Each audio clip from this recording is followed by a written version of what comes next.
Hey there, guys. Octavian here. We just had a bunch of the alt gems drop, the alternate quality gems drop for patch 3. Oh god, I'm forgetting it now. 12? I think it's 3.12. Heist. You guys know it. Anyways, there's a huge list of these things, hundreds and hundreds. A lot of them are decent. A lot of them are things just like some melee damage or attack speed or something along those lines, a basic stat. But there are some that stood out to me from the rest, and I wanted to bring those particular ones to your attention. So, without further ado, let's dive into some of the good ones. The first one that I've got here, and these are in no particular order, is Withering Step, as you can see on your screen. Withering Step has an alternate quality that allows you to inflict 2 additional withered debuffs on the enemies within your Withering Step aura. This is really potent on its own as it allows you to more quickly reach higher wither stacks, but is even more incredible when you pair it with the Helmet enchant, which can allow for an additional 3 stacks of wither, taking you from a baseline 6 up to 11, and you can take it even further than that if you get a level 21 Withering Step for another one, and you get a, say, level 4 enhance linked to Withering Step itself for, I think that provides another 2, pushing you up to 14? Yeah, 14 Withering stacks with a single button press. The next one on our list is a favorite gem of mine, Dash, which has an alt quality that allows you to gain phasing for 2 seconds every time you use it. Phasing is also a favorite of mine. I throw a quartz flask into just about every single build because phasing is such a nice quality of life, being able to walk through monsters, for those of you who aren't aware what phasing does. Second Wind as well should definitely be paired with your dash always, but pairing it in this particular circumstance will let you have phasing up basically permanently. And purely coincidentally, all 3 of these so far are actually quite good with the Toxic Rain Mines build that I put out. That is actually a coincidence. I just happened to list these 3 first. Toxic Rain alternate quality allows you to fire 2 additional arrows, but it comes at the cost of some of your debuff effect. However, that's really not that big a cost to pay for 2 extra arrows.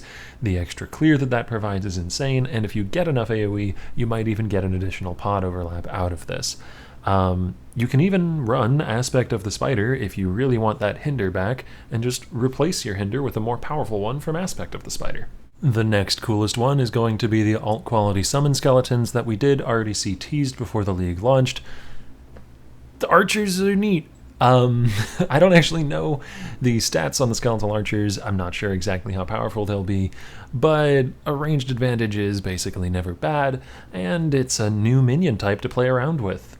Much more interesting than some of the gems that got things like 20% AoE or 30% LA damage.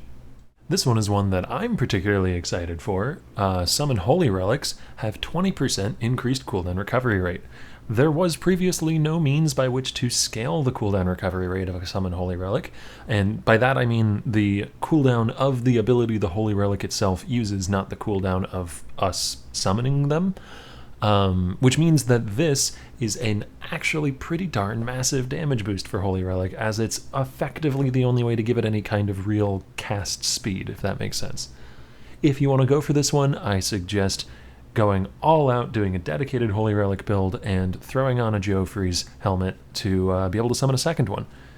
Pretty damn fun build, can recommend.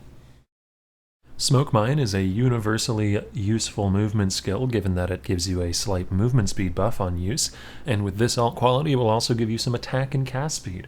Maybe not quite as crazy as things like Toxic Rain Additional Projectile, or as game-changing as the skeletons converting into archers, but this is a universally solid choice in basically any build. Just bind Detonate to left mouse button, toss some Smoke Mines, and get real solid buffs. Half of an onslaught, basically, combined with the move speed from the gem itself. Another fairly generically powerful choice is Bloodrage's alt quality that grants 2% chance to gain a frenzy charge whenever you hit a rare or unique enemy. This is a fairly low chance, so you'll need a skill that hits extremely rapidly, but there's plenty of those in Path of Exile, and basically any of them can use this to get some nice frenzy charge uptime during a boss fight, which is not always the easiest thing to obtain. This one I'm not as certain is going to work, but if it does, it could be very powerful. Depending on how the game defines incubating, the alt quality Plague Bearer that gives 10% reduced chaos damage taken while incubating could simply be 10% reduced chaos damage taken if you have Plague Bearer socketed and haven't fully stacked it, which is the majority of builds. I don't know if you're going to need to actually be capable of poisoning in order to use this, if you need some number of poison stacks for you to be considered incubating or not. The technicalities of that, I'm not sure of. If it works out favorably, though, this would be a very nice defensive tool versus chaos damage. I have saved the absolute best of the bunch, in my opinion, for last in order to reward those of you who took the time to watch through the video. Thank you. Berserk has an alt quality gem that grants 20% more spell damage while the buff is active. This will scale with quality, meaning that if you give Berserk a level 4 enhance, you will instead have a little bit over 40% more spell damage while the buff is active. Now, you do have to generate some rage in order to have Berserk up, which sounds like a tricky thing, but there is a Karui Timeless Keystone which allows you to passively generate rage. It's called Chainbreaker. Chainbreaker gives you 3 flat rage regenerated a second, and that will scale off of percent increased mana regen. So what you'll do is you'll play a build that doesn't hit very frequently, because Chainbreaker also has a caveat that you lose rage when you hit.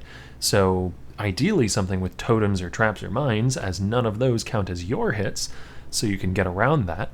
And then you stack a lot of percent mana regen, that gives you a ton of passive rage generation. You go with the Helmet enchant that lowers the speed at which Berserk consumes rage, and you have 40-something% more spell damage active 70 to 80% of the time. It's like a Righteous Fire that you don't have to pay your life for, but isn't up quite all the time.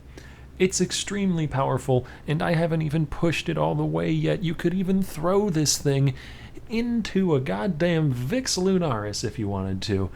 Corrupt that bad boy for +1 socketed gems, and get somewhere in the neighborhood of 70% more spell damage while Berserk is active, provided you have a 23 quality Berserk and a level 4 enhance. Will you do that? Probably not, but you could, and it's ridiculous. Anyways, thanks for watching. I hope you enjoyed the video.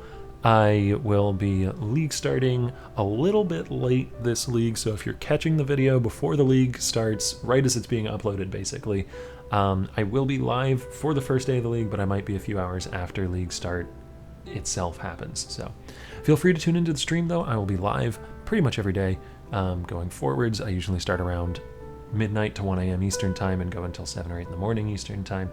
And I'd be happy to see you at one of those streams. Link down below. Thanks for watching.